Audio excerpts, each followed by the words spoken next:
about the grid, and I had a lot of questions about the grid, and I've been playing with it since we began yesterday, and just playing with different ways of getting into the grid and feeling the grid and filling the grid.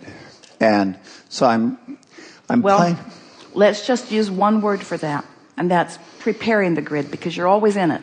Okay. In other words, your grid is your point of attraction.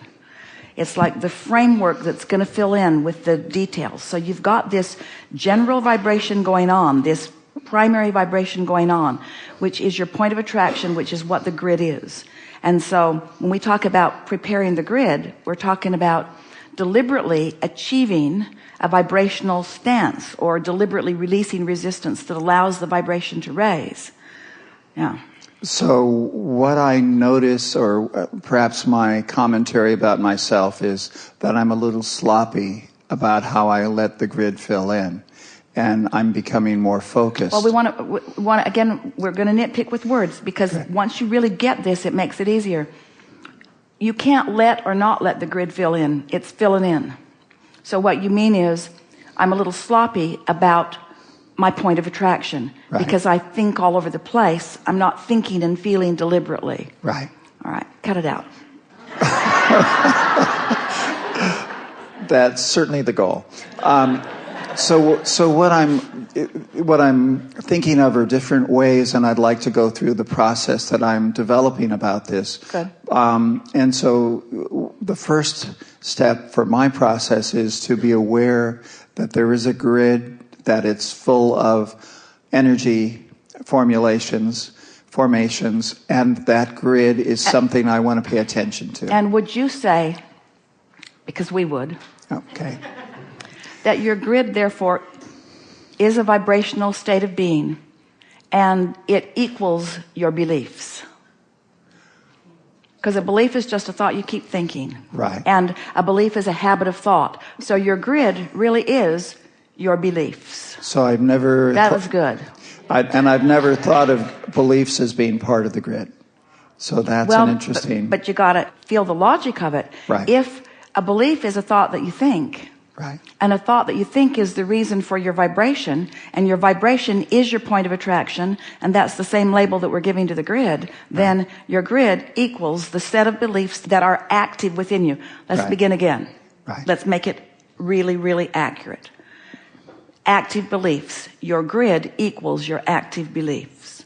Because you might have believed something, and you might still believe it if somebody reminds you of it, but if it's not active within you, then it is not affecting your point of attraction. So active beliefs equal your grid. So as I focus on my beliefs, and as I activate more empowering beliefs, that those become active in my grid, and the energy of my grid becomes a higher energy. Yes, that is absolutely accurate. There's another way to do that, though, also. Okay. It's not just focusing on empowering beliefs and thereby raising your vibration.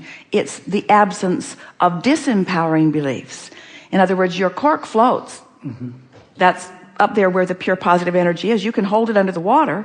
That's what negative emotion is. But when you let go of it, it's going to bob right back to the surface. So we must be accurate. When you meditate and stop thought, you stop resistant thought. And when you stop resistant thought, your vibration raises, and your grid is in the position that you would like it to be, to fill in with things wanted. That's why, have you ever experienced meditation? You're determined to quiet your mind, but you can't, because thoughts keep flooding into your mind. As Esther sat to meditate, in the very first time after she had been encouraged to do so by Theo, she was just counting her breath. And right away she felt that detached state. She released thought so quickly, and her vibration raised, and she could feel that energy feeling in her body.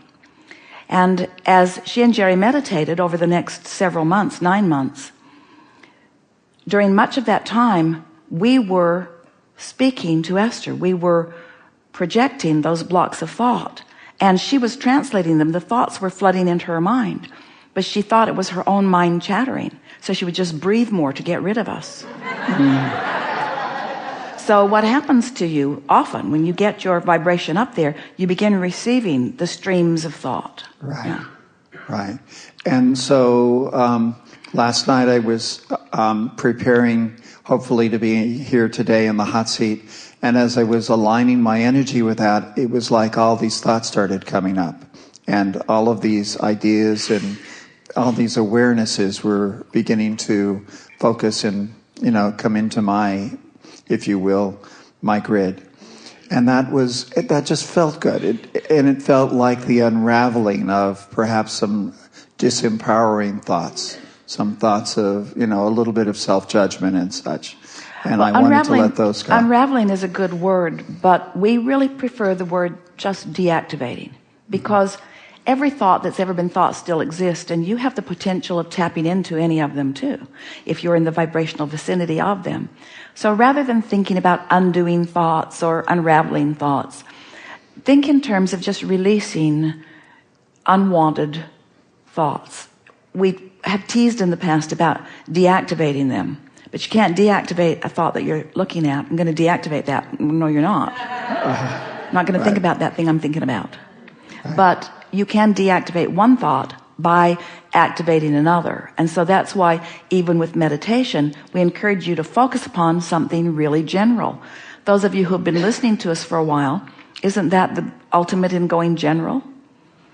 Listen to the dripping of a faucet, or focus on the flicker of a flame, or listen for the sound in the air conditioning in the room. Focus on something very generally, so you're still focused, but you're focused in a detached state. And when you do so, you allow your vibration to raise, and then the thoughts from broader perspective can begin to fill your mind, as you discovered. Yeah. Right.